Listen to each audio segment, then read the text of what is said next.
మేము అధికారంలోకి వస్తే ₹1,00,000 ఇస్తాను సంవత్సరానికి ఒక ఆయన అంటే, ఆయన 1,00,000 ఇస్తే నేను 1,50,000 ఇస్తానని చెప్పి ఇంకో ఆయన పోయి 6 సూత్రాల పథకం ఇంకో ఆయన పెడతాడు.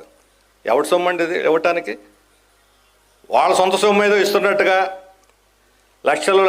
కానీ వీళ్ళిద్దరు కూడా ఒక విషయాన్ని చెబుతున్నాను, అంగన్వాడీలు జీతాలు పెంచమండి మాత్రం పెంచరు, మున్సిపల్ వర్కర్ జీతాలు పెంచమండి పెంచరు, అసంఘటిత కార్మికుల వేతనాలు పెంచమంటే పెంచరు, ప్రభుత్వ ఉపాధ్యాయులు ఉద్యోగులకు సిపిఎస్ ఎత్తేయమంటే ఎత్తేయరు. దానికి డబ్బులు రావు, దీనికి డబ్బులు ఉంటాయి. అసంఘటిత కార్మికులకు జీతాలు పెంచుతూ జీవో తీసుకొస్తే గవర్నమెంట్ సొమ్ము ఒక పైసా కూడా ఖర్చు అవుతుంది. జీవో తప్ప, తెల్లగాయితే ఒక్కటి తప్ప ఖర్చు అయ్యేది. ఒక ప్రింటింగ్ ఖర్చు ₹1 ఖర్చు అవుద్ది.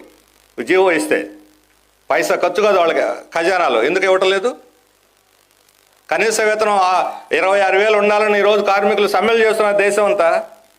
ఎందుకో ఎవరు అంటే యజమానులకు నష్టం రాకూడదు, కార్పొరేట్లకు నష్టం రాకూడదు. జగన్మోహన్ రెడ్డి గారు